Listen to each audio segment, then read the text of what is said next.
आइए आज हम लोग स्टडी करेंगे क्वेश्चन नंबर 5। कह रहा है एक समांतर पट्टिका संधारित्र यानी पैरेलल प्लेट कैपेसिटर जिसकी पट्टिकाओं के बीच वायु है, यानी दो प्लेटों के बीच में हवा भरी है और उसकी धारिता यानी कैपेसिटी कितनी है 8 pico farad. 1 pico farad equal to 10⁻⁻12 farad. इसने बताया है कि आप पिको फैरेड को फैरेड में बदलने के लिए ये मापदंड अपना सकते हैं। यदि पट्टिकाओं यानी प्लेटों के बीच की दूरी को आधा कर दिया जाए और उनके बीच के स्थान में 6 परावैद्युतांक का एक पदार्थ भर दिया जाए तो इसकी धारिता क्या होगी। तो 6 डाई इलेक्ट्रिक का जो है पदार्थ भर दिया जाता है प्लेटों के बीच में और प्लेटों के बीच की दूरी आधी कर दी जाती है, तो कह रहा है उसकी धारिता क्या होगी। तो इसको देखते हैं। तो देखिए, जब पैरेलल प्लेट कैपेसिटर के प्लेट के बीच में हवा भरी है, तो जब हवा भरी है उस समय इसकी कैपेसिटी 8 पिको फैरेड है। हवा के समय इसकी कैपेसिटी यानी धारिता को C0 माना गया है। तो C0 equal to 8 into 10⁻⁻12 farad हो गया। पिको फैरेड को फैरेड में बदल लिया। अब देखिए, माना प्रत्येक पट्टिका का क्षेत्रफल A है तथा पट्टिकाओं के बीच की दूरी यानी प्लेट के बीच की दूरी कितनी है D है। अब हमारे पास पैरेलल प्लेट कैपेसिटर के कैपेसिटी का फार्मूला होता है C इक्वल टू ε0 A/D। ये फार्मूला हमने NCERT में पढ़ा है, तो उसी को यहाँ पर यूज करेंगे। अब चूंकि वायु जब भरी है, एयर भरी है, तो उस समय हमने कैपेसिटी को C0 माना है, तो C0 इक्वल टू हो जाएगा ε0 A/D। अब कह रहा है कि पैरेलल प्लेट कैपेसिटर के जो प्लेट हैं उनके बीच में डाई इलेक्ट्रिक सब्सटेंस भर दिया जाता है, परावैद्युत पदार्थ भर दिया जाता है, और जब ये भरा जाता है तो उनके बीच की प्लेटों के बीच की दूरी को क्या कर देते हैं, आधा कर देते हैं। तो D dash equal to D/2 लिख दिया गया। अब देखिए, जब किसी कैपेसिटर में हवा भरी है तो उसका परावैद्युत कांस्टेंट जो है ε0, ये ε0 है। और जब उसमें कुछ भर दिया जाता है, मान लीजिए कोई परावैद्युत पदार्थ भर दिया जाता है, तो ये ε0 अब एप्सिलॉन कितना होगा, तो जो परावैद्युत पदार्थ का डाइलेक्ट्रिक कांस्टेंट होता है उसका गुणा कर देते हैं। ये हम लोगों ने पीछे NCERT में पढ़ा है। और ये भी पढ़ा था कि अगर कोई कैपेसिटर है उसके बीच परावैद्युत पदार्थ यानी डाइलेक्ट्रिक भर दिया जाए तो उसकी कैपेसिटी कितनी हो जाती है C इक्वल टू C0K, यानी K गुना बढ़ जाती है जब वायु में कैपेसिटी थी उसकी। फार्मूला भी आएगा आगे, पीछे हम लोग पढ़ भी चुके हैं। तो ये एप्सिलॉन हो गया ε0 K। अब C संधारित्र की परावैद्युत पदार्थ की उपस्थिति में धारिता। तो परावैद्युत पदार्थ का परावैद्युतांक कितना है, K इक्वल टू 6 हमको क्वेश्चन में दिया है। अब फार्मूला लगा देंगे C इक्वल टू ε0 A/D। ये होता है कैपेसिटी का फार्मूला समांतर प्लेट संधारित्र या समांतर पट्ट संधारित्र के लिए। तो ये हो जाएगा C इक्वल टू, अब एप्सिलॉन की वैल्यू कितनी है, अभी ऊपर हमने देखा ε0 K, वो रख दिया। A तो A ही है, इसमें कोई बदलाव नहीं हुआ। दूरी को आधा कर दिया गया था तो इसको हमने आधा कर दिया, तो ये आ गया C इक्वल टू, ये ऊपर चला जाएगा तो 2K ε0 A/D। ये इतना हो जाएगा। अब समीकरण 2 को समीकरण 1 से भाग देने पर अब हमें जब डाइलेक्ट्रिक भरा गया यानी परावैद्युत पदार्थ भरा गया तब, और जब हवा भरी थी तब, अगर हम धारिता में तुलना करें तो समीकरण 2 में 1 का भाग देंगे तो C/C0 इक्वल टू ये पूरा अपान ये पूरा हो जाएगा। तो इसमें क्या होगा कि ये और ये पूरा कट जाएगा तो 2K बचेगा। तो C/C0 इक्वल टू 2K। अब देखिए, हमने आपसे बताया था कि किसी परावैद्युत पदार्थ को जब भर दिया जाता है तो धारिता का फार्मूला क्या हो जाता है, C equal to C naught K, यानी निर्वात या वायु के माध्यम में जितनी धारिता होती है उससे K गुना बढ़ जाती है। तो वही देखिए C equal to K C naught आ गया। अब चूंकि यहाँ पर 2 था तो 2 भी आ गया, तो ये अंतर पड़ेगा। अब देखिए यहाँ पर C equal to 2 into K की वैल्यू 6 हमको दी गई है तो वो रख दिया, और C नॉट हमारा 8 पिको फैरेड था, तो 8 इंटू 10⁻12 फैरेड हो गया। पिको फैरेड को फैरेड में बदल दिया, तो ये आ गया C इक्वल टू 96 गुणे 10⁻12 फैरेड, या C equal to 96 pico farad. तो इस प्रकार से हम लोग क्वेश्चन को सॉल्व करेंगे, तो यही हमारा आंसर हो जाएगा। अब क्वेश्चन नंबर 6 देखते हैं। कह रहा है कि 9 पिको फैरेड धारिता वाले 3 संधारित्रों को श्रेणी क्रम में जोड़ा गया है। अब 9 पिको फैरेड की कैपेसिटी है कैपेसिटर की, उनको सीरीज में जोड़ दिया गया है। तो सीरीज में जोड़ते समय संयोजन की कुल धारिता यानी टोटल कैपेसिटी हमको निकालना है। यदि संयोजन को 120 वोल्ट के संभरण यानी सप्लाई से जोड़ दिया जाए तो प्रत्येक संधारित्र पर क्या विभवांतर होगा, यानी प्रत्येक कैपेसिटर पर पोटेंशियल डिफरेंस हमको बताना है। तो जैसे दिया गया है वैसे करते हैं। अब देखिए 9 पिको फैरेड के 3 संधारित्र हैं, तो C1 बराबर C2 बराबर C3, तीनों की कैपेसिटी इक्वल है, इसलिए इक्वल टू हो गया 9 पिको फैरेड हो गया 9 इंटू 10⁻12 फैरेड। पिको फैरेड को फैरेड में बदल लिया। अब देखिए संभरण विभव V यानी जो सप्लाई का विभव है यानी पोटेंशियल है वो कितना है, 120 वोल्ट की सप्लाई से जोड़ दिया गया इनको। अब इनको जब जोड़ दिया गया तो यहाँ पर देखिए ये C1 हो गया, C2 हो गया, C3, और सीरीज यानी श्रेणी क्रम में जोड़े गए हैं। हमने आपको बताया था कि श्रेणी क्रम में जोड़ने का मतलब जो बैटरी से करंट जाएगी विद्युत धारा उसका बंटवारा नहीं होगा, सब में वही जाएगी और लौट के बैटरी में आएगी। अगर ऐसा है तो समझ लेना कि वो श्रेणी क्रम यानी सीरीज है। तो यहाँ पर श्रेणी क्रम संयोजन की कुल धारिता CS, श्रेणी क्रम के लिए S लिखा है, S का मतलब सीरीज, P का मतलब पैरेलल लिखेगा, जब समांतर क्रम में जोड़ेंगे तो P लिखेगा। तो यहाँ पर देखिए सीरीज वाला फार्मूला क्या होता है, 1/CS equal to 1/C1 plus 1/C2 plus 1/C3 से लेकर के 1/CN तक, ये हमने NCERT में पढ़ा है। तो 1/CS इक्वल टू हो गया, अब ये सारी वैल्यू हम लोग लिखते चले जाएंगे। तो 1/C1 की धारिता 9 इंटू 10⁻12, C2 की भी उतनी है, C3 की भी उतनी है, क्योंकि सबकी धारिता समान थी। तो 1/C1 इक्वल टू ये कॉमन हो गया तो 1 + 1 + 1 आ गया। तो 1/CS इक्वल टू हो गया 1/3 आएगा, तो कटेगा तो 3 इंटू 10⁻12 बचेगा। तो CS इक्वल टू हो जाएगा 3 इंटू 10⁻12 फैरेड। इसको पिको फैरेड में बदलेंगे तो ये 12 माइनस का हट जाएगा, तो यह CS हो जाएगा 3 पिको फैरेड। अतः संयोजन यानी जो ऐड किए गए हैं कैपेसिटर, उनकी कैपेसिटी कितनी हो जाएगी, 3 पिको फैरेड। अब देखिए आगे हमसे पूछ रहा है कि प्रत्येक जो कैपेसिटर है उस कैपेसिटर का विभवांतर कितना होगा, यानी पोटेंशियल डिफरेंस कितना होगा। तो जायज़ सी बात है कि जब हम सीरीज में जोड़ते हैं तो धारा आवेश एक समान रहता है, मतलब सारे कैपेसिटर में धारा वही प्रवाहित होती है, और जब समांतर क्रम में जोड़ते हैं तो सारे कैपेसिटर में विभव यानी पोटेंशियल समान होता है, जैसा कि देखिए यहाँ पर जोड़ा गया है। तो सब में जो है पोटेंशियल सेम रहेगा। तो यहाँ पर क्या होगा, पोटेंशियल अलग अलग रहेगा और धारा सेम होगी, यानी करंट सेम होगी। और करंट क्या होती है, आवेश प्रवाह की दर को करंट कहते हैं। The rate of flow of charge is called current. तो जाहिर सी बात है कि जब धारा सेम है, करंट सेम है, तो चार्ज भी सारे कैपेसिटर में सेम होगा।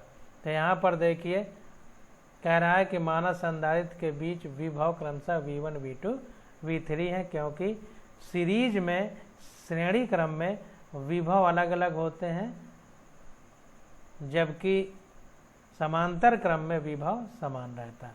तो सीरीज में धारा समान जाती है, सब में आवेश समान जाता है, जबकि समांतर क्रम में विभव समान रहता है। तो इसको ध्यान देना। तो ये हो गया V1 plus V1 V2 V3 तीनों में मान लिया गया। अब तीनों बैटरी से जुड़े हैं, तो जाहिर सी बात है कि ये पोटेंशियल इस प्रकार से डिवाइड होगा कि बैटरी का जो 120 वोल्ट है जो इससे जोड़ा गया है, उस सब में जोड़ करके पूरा 120 वोल्ट होना चाहिए, क्योंकि 120 वोल्ट की बैटरी से इनको जोड़ा गया है। यानी इसका टर्मिनल जो है, किनारे वाले तार जो हैं, वो 120 वोल्ट में है। तो इसी 120 वोल्ट का सारे कैपेसिटर में बंटवारा होगा। तो V1 V2 तथा V3 का योग कितना हो जाएगा? V1 plus V2 plus V3 बराबर 120 वोल्ट, टोटल 120 वोल्ट हो जाएगा।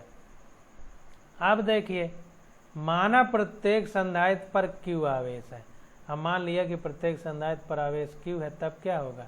Q इक्वल टू CV होता है, तो V equal to Q by C होगा। तो अगर हम V1 पर C1 के लिए निकालें, पहले कैपेसिटर के लिए, तो V1 equal to Q by C1 हो जाएगा। V2 के लिए Q बाई C2 हो जाएगा। V3 के लिए Q बाई C3 हो जाएगा। तो इस प्रकार से V1 और V2 V3 का विभव का बंटवारा होगा तीनों संधारित्रों में। तो ये हमारा तीनों संधारित्रों का विभवांतर मिला करके 120 वोल्ट है।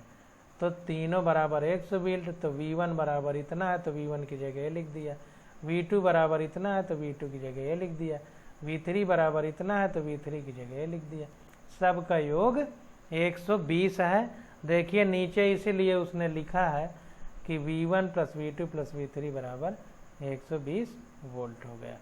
तो ये हो गया Q, कॉमन हो गया 1/C1 plus 1/C2 plus 1/C3। तो ये आ गया 120 वोल्ट, या Q अपान, अब देखिए 1/C1 plus 1/C2 plus 1/C3, total हमने यहाँ पर निकाला है 3 × 10⁻⁻12 फैरेड। ये देखिए निकल के यही आया था। तो इसकी जगह में हम इतना रख देंगे। तो इसकी जगह में ये Q ऊपर है और इसकी जगह में 3 × 10⁻12 रख दिया। तो ये आ गया एक, और ये बराबर हो गया 120 वोल्ट के। तो यहाँ पर देखिए Q बराबर निकल के आ गया 360 × 10⁻12 कूलाम। अब ये आवेश हमारा निकल के आ गया प्रत्येक। अब चूंकि सारे संधारित्र समान कैपेसिटी के हैं, समान धारिता है, तो सब में यही आवेश होगा समान, Q equal to 0.36 micro coulomb. तो इसलिए V1 plus V2 plus V3 equal to V होता है, और चूंकि Q बराबर CV होता है, तो V बराबर Q बाई C हो जाएगा। तो जब V बराबर Q बाई C हो जाएगा और सारे संधारित्र में आवेश यही है, तो जाहिर सी बात है कि V1 बराबर V2 बराबर V3 समान होगा, ये होगा Vs equal to Q by C।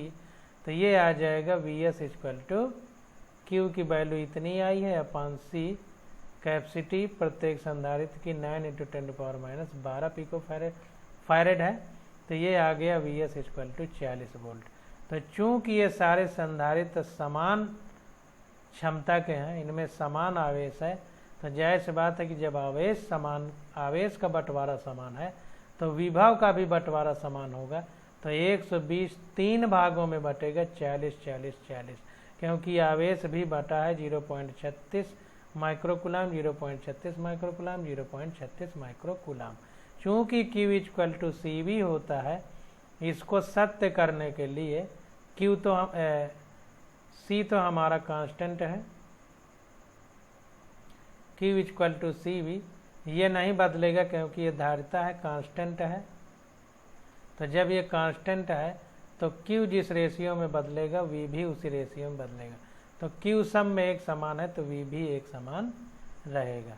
तो इसीलिए सब में 40 40 वोल्ट है, और आवेश सब में 0.36 माइक्रोकूलाम, 0.36 माइक्रोकूलाम, 0.36 माइक्रोकूलाम क्योंकि सबकी धारिता कांस्टेंट है।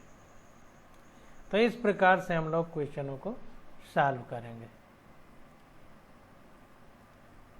वीडियो पीछे करके भी देख सकते हैं अगर थोड़ा जल्दी हो तो, क्योंकि अगर इस तरह नहीं पढ़ाया जाएगा तो फिर कोर्स नहीं ख़त्म होगा। अब क्वेश्चन नंबर 7 देखते हैं। तो कह रहा है कि 2 पिकोफैरेड, 3 पिकोफैरेड और 4 पिकोफैरेड धारिता वाले 3 संधारित्र पार्श्व क्रम में जोड़े गए हैं। इनको पैरेलल में जोड़ दिया गया है, समांतर क्रम में जोड़ दिया गया है। संयोजन की कुल धारिता, यदि संयोजन को 100 वोल्ट के संभरण से जोड़ दें तो प्रत्येक संधारित्र पर आवेश ज्ञात कीजिए। देखिए श्रेणी क्रम में सब में आवेश समान था और आवेश समान था इसलिए विभव पूछा था। अब यहाँ पर समांतर क्रम में चूंकि विभव सब में समान रहेगा तो हमसे आवेश पूछा है। तो ध्यान दीजिए, तो C1 बराबर 2 पिकोफैरेड, तो फैरेड बदलेंगे 10⁻12 का गुणा। C2 में भी इसी तरह, C3 में भी इसी तरह। अब ये हमने फिगर बना दिया, तीनों को पैरेलल जोड़ दिया और तीनों को एक बैटरी से जोड़ दिया जिसका वोल्टेज कितना है, 100 वोल्ट है जिसका विभव। अब संयोजन को दिया गया विभव अगर हम V मान लें, संयोजन को दिया गया विभव अगर V है तो Cp मतलब पैरेलल में संयोजन की कुल धारिता। तो समांतर क्रम में ये फार्मूला होता है 1/C = 1/C1 + 1/C2 + 1/C3। समांतर क्रम में क्या होता है, Cp = C1 + C2 + C3। ये समांतर क्रम के लिए धारिताओं का फार्मूला है समांतर क्रम के लिए। P का मतलब पैरेलल, पैरेलल का मतलब समांतर। तो Cp = C1 इतना है, C2 इतना है, C3 इतना है, जोड़ा गया तो Cp आ गया 9 × 10⁻12 फैरेड। तो ये Cp हो गया 9 पिकोफैरेड। अतः संयोजन की कुल धारिता कितनी है, 9 पिकोफैरेड। अब एक एक करके हमें Q1, Q2, Q3 की वैल्यू निकालना है। अब हमें टोटल कैपेसिटी प्राप्त हो गई है। अब देखिए, मानस संधारित्र C1, C2 एवं C3 पर आवेश क्रमशः Q1, Q2 तथा Q3 है। देखिए यहाँ पर माना प्रत्येक संधारित्र पर आवेश क्यों माना गया है, यहाँ पर Q1, Q2, Q3 माना गया है। क्यों? क्योंकि आवेश समान है सीरीज में और विभव समान है समांतर क्रम में। तो यहाँ पर चूंकि आवेश समान है इसलिए क्यों माना गया, V1, V2, V3 लिखा गया क्योंकि विभव समान नहीं था। यहाँ पर विभव समान है तो V माना गया, आवेश समान नहीं है तो Q1, Q2, Q3 माना गया। तो कैसे माना जा रहा है ये भी समझने की जरूरत है। तो माना संधारित्र C1, C2, C3 पर आवेश क्रमशः Q1, Q2 तथा Q3 है। अब V तो सबके लिए सेम है तो फार्मूला लगा देंगे, Q = CV। अब V = 100 वोल्ट है तो Q1 बराबर हो गया हमारा C1V। V तो सेम है तो C1 हमारा 2 × 10⁻12 पिकोफैरेड है और वोल्ट हमारा पोटेंशियल 100 वोल्ट है। तो आ गया 2 × 10⁻10 कूलम। ये चार्ज हो गया C1 कैपेसिटर पर। अब C2 के लिए तो Q2 = C2V। तो C2 है 3 × 10⁻12 इंटू वोल्टेज कितना है 100। तो आ गया 3 × 10⁻10 कूलम। इसी तरह Q3 के लिए C3V। तो ये आ गया 4 × 10⁻12 फैरेड इंटू 100 वोल्ट। तो ये आ गया 4 × 10⁻10 कूलम। तो ध्यान दीजिए, सीरीज में वोल्टेज बढ़ता है, विभव बढ़ता है और समांतर क्रम में आवेश बढ़ता है। समांतर क्रम में विभव सेम रहता है, सीरीज क्रम में आवेश सेम रहता है। अतः प्रत्येक संधारित्र पर आवेश क्रमशः इतना इतना इतना होगा। अब क्वेश्चन नंबर 8 देखते हैं। देखिए लिखा क्वेश्चन इसमें सब है, सॉल्व सब किया गया है, बस फर्क इतना है कि उसको समझा कैसा जाए तो वो समझाने का प्रयास हम कर रहे हैं। क्वेश्चन नंबर 8 देखते हैं। कह रहा है पट्टिकाओं के बीच वायु वाले एक समांतर पट्टिका संधारित्र की प्रत्येक पट्टिका का क्षेत्रफल 6 × 10⁻³ मीटर स्क्वायर तथा उनके बीच की दूरी 3 मिलीमीटर है। संधारित्र की धारिता को परिकलित कीजिए। यदि इस संधारित्र को 100 वोल्ट के संभरण यानी सप्लाई से जोड़ दिया जाए तो संधारित्र के प्रत्येक प्लेट पर कितना आवेश होगा।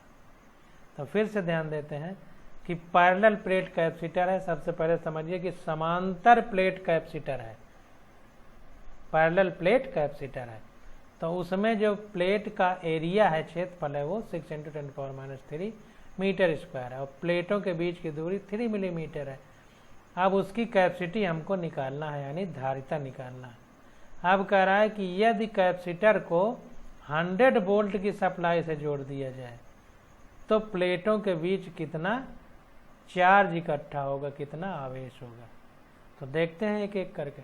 तो पैरेलल प्लेट कैपेसिटर के प्लेट का क्षेत्रफल यानी एरिया कितना है, 6 × 10⁻³ मीटर स्क्वायर।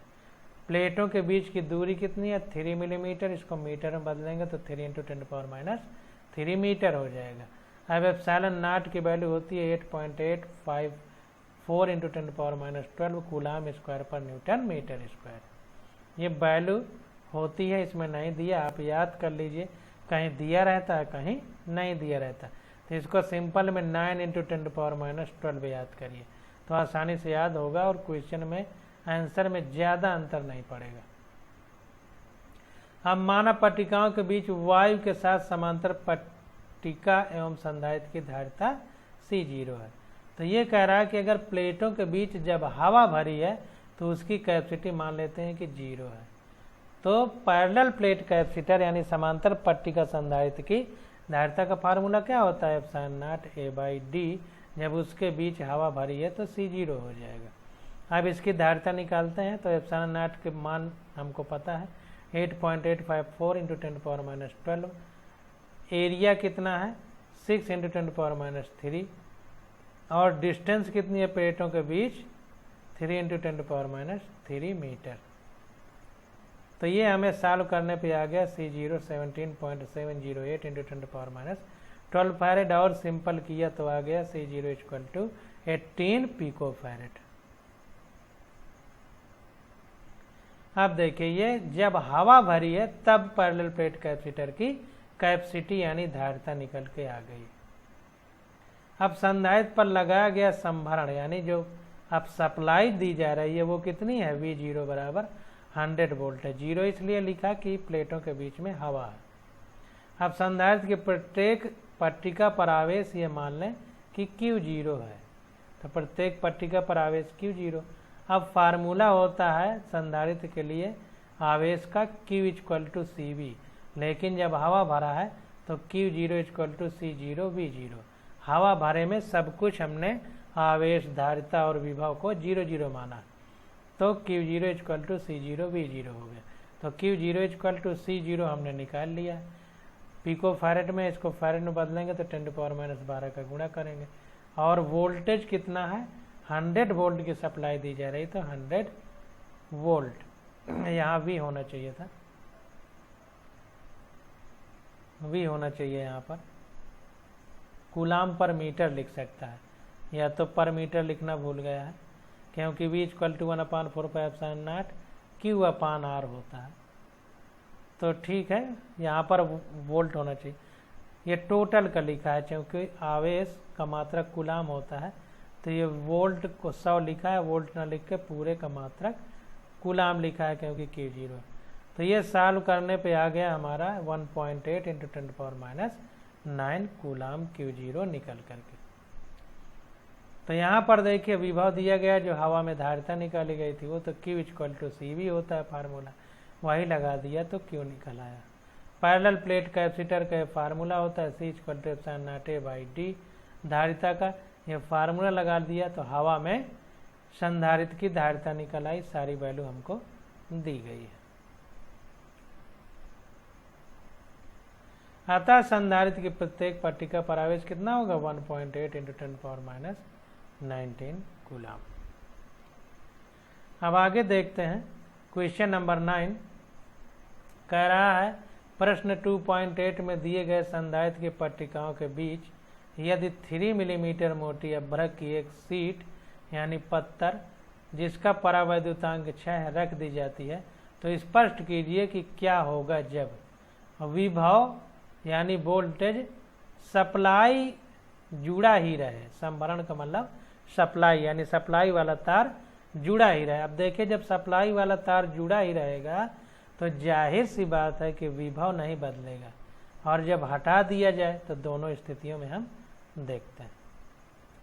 तो सबसे पहले मोटी मोटी भाषा तो ये समझिए कि हवा में जो कैपेसिटी होती है धारिता, जब उसके बीच परावैद्युत पदार्थ भर दिया जाता है तो धारिता बढ़ जाती है। अभी इसके पीछे ही हम लोगों ने पढ़ा C = C0K। तब इसको देखते हैं। तो सबसे पहले विभव हम क्या निकालना है,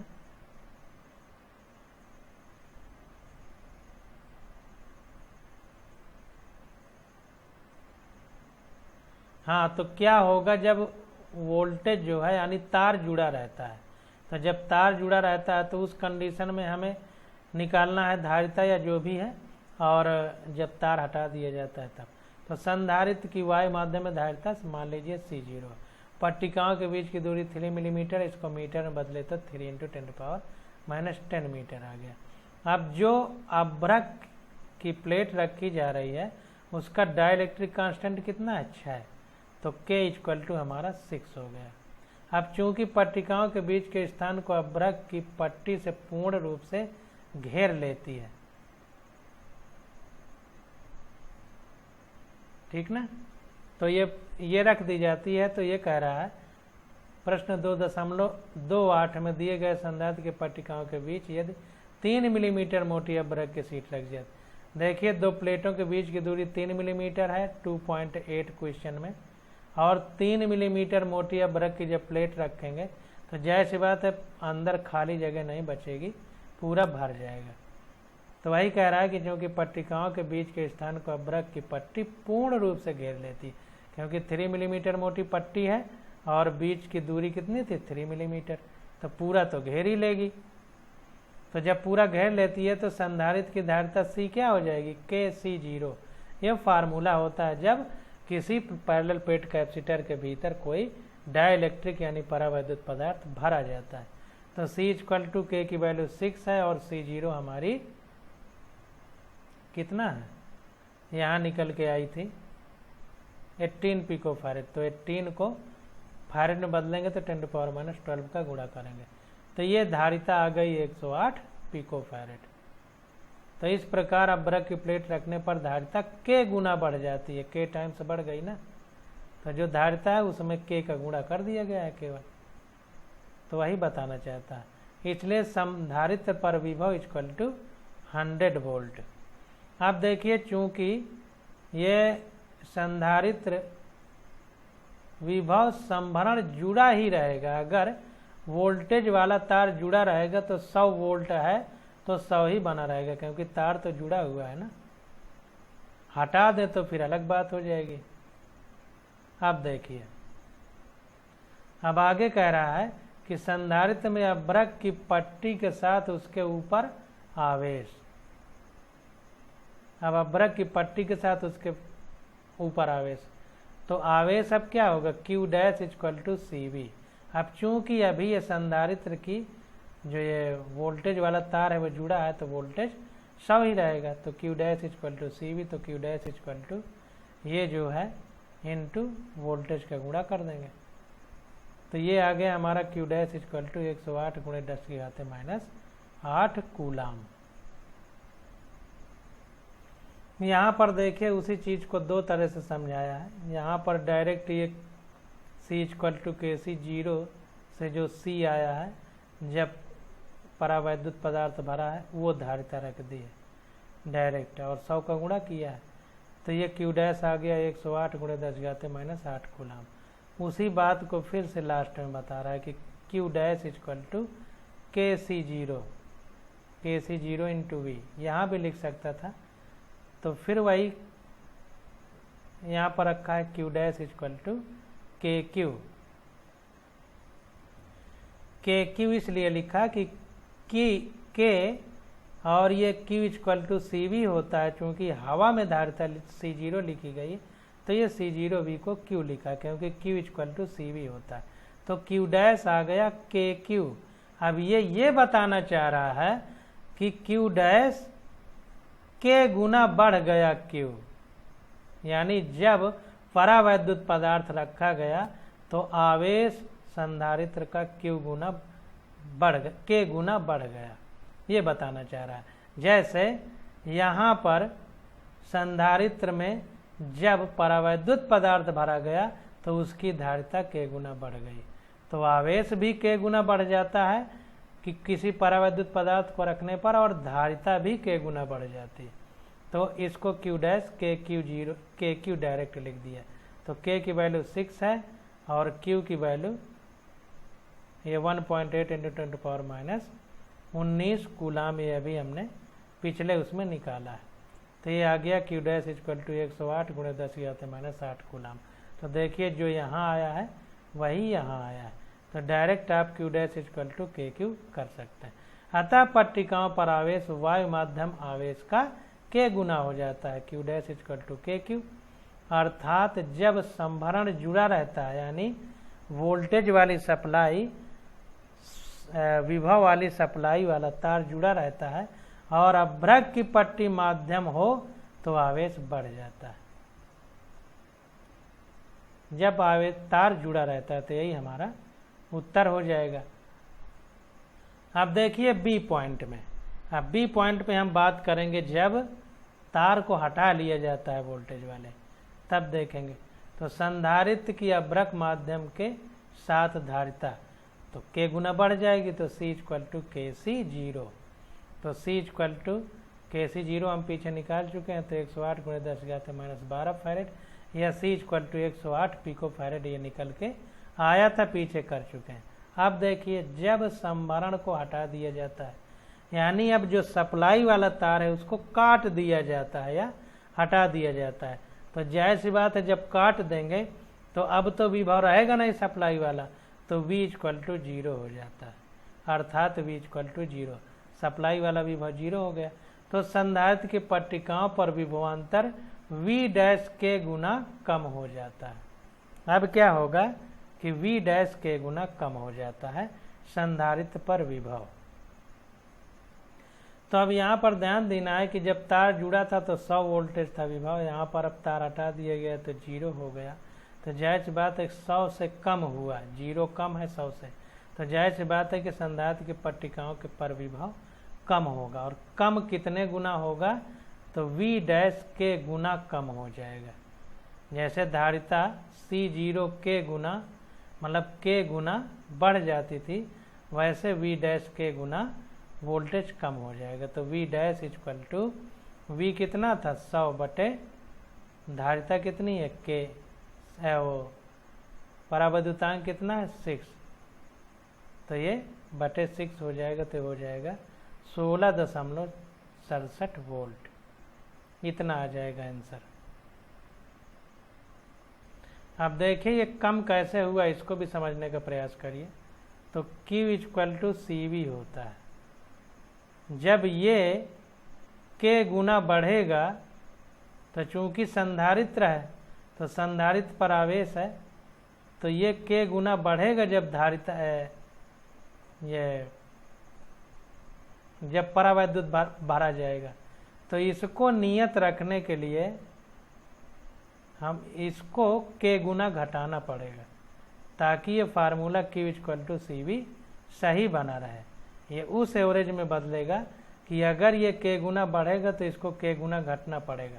तो इसके साथ C के साथ K का गुणा हो रहा है, तो V के साथ K का भाग हो रहा है। तो V डैश = 100 बटे K का भाग, यानी K हमारा 6 है। तो ये V = V डैश K होगा, तो V डैश बराबर V/K हो जाएगा। इस तरह K गुना कम हो जाएगा।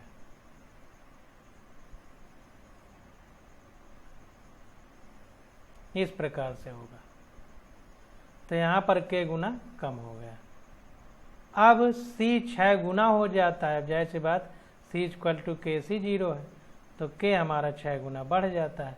इस प्रकार यदि संभरण हटाने के बाद आवेश बराबर Q1 है, तब Q1 बराबर CV डैश हो जाएगा, यानी Q1 बराबर C की वैल्यू कितना है Kc0। अब देखिए Q equal to CV formula होता है। अब जब संधारित्र से वोल्टेज सप्लाई हटा दी गई तो Q dash equal to CV dash हो गया, जो अब विभव हुआ।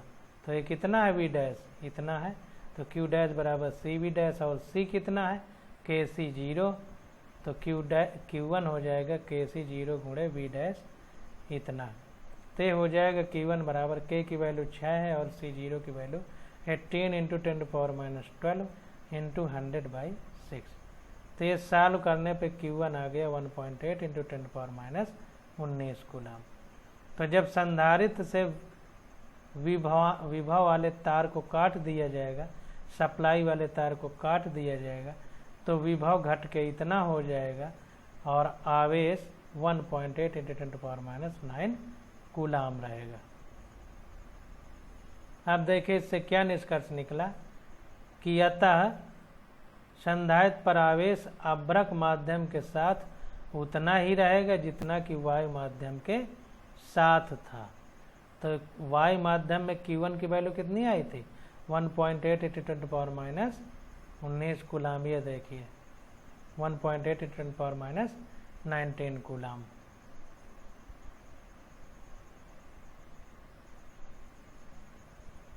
तो जब वोल्टेज सप्लाई काट दी जाएगी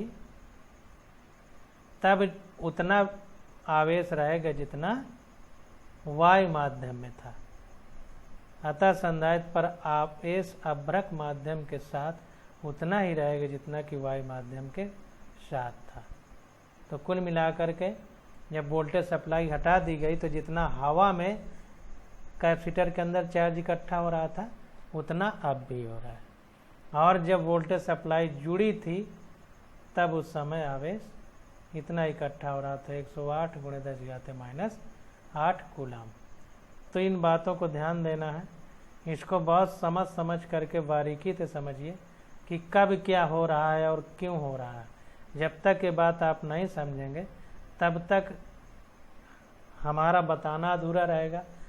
अब 2-3 बार जब वीडियो देखेंगे तभी बात समझ में आएगी, क्योंकि अगर हम इस तरह बहुत बार बहुत धीरे से बताने लगेंगे तो बहुत लंबा वीडियो हो जाएगा और समय भी बहुत बर्बाद जाएगा। तो 12 पिकोफैरेड का एक संधारित्र 50 वोल्ट की बैटरी से जुड़ा है। संधारित्र में कितनी स्थिर ऊर्जा संचित होगी? तो संधारित्र की धारिता C बराबर 12 पिकोफैरेड है। इसको फैरेड में बदला तो 10⁻12 का गुणा हो गया। चूँकि संधारित्र से जुड़े संभरण की वोल्टता V कितना है, सप्लाई से जुड़ी है, बैटरी से जो सप्लाई आ रही है उसका वोल्टेज कितना है 50 वोल्ट। अब माना संधारित्र से संग्रहित स्थिर वैद्युत ऊर्जा क्या है U। तो अब U बराबर फार्मूला क्या होता है 12CV² = Q² 2C। और भी 3 फार्मूले हैं। तो जो दिया गया है उसी हिसाब से हम फार्मूला लगाते हैं। तो C दिया है, V दिया है, तो वही फार्मूला लगाया। तो U = 12CV² हो गया। तो U = 12C की वैल्यू है, V की वैल्यू है। तो ये हमारा सॉल्व करने पे आ गया 1.5 × 10⁻8। ऊर्जा का मात्रक जूल है तो जूल हो जाएगा। अतः संधारित्र में स्थिर वैद्युत ऊर्जा संचित होगी। अब देखिए ये स्थिर वैद्युत ऊर्जा कह रहा है, static electric energy, electrostatic energy कह सकते हैं। क्यों कह रहा है? क्योंकि ये ऊर्जा 2 प्लेटों के बीच स्थिर अवस्था में संचित है, इसलिए। तो 1.5 × 10⁻8 जूल हमारा आंसर हो जाएगा। अब क्वेश्चन नंबर 11 आ जाता है, तो इसकी स्टडी हम लोग अगले लेक्चर में करेंगे। आज बस यही था।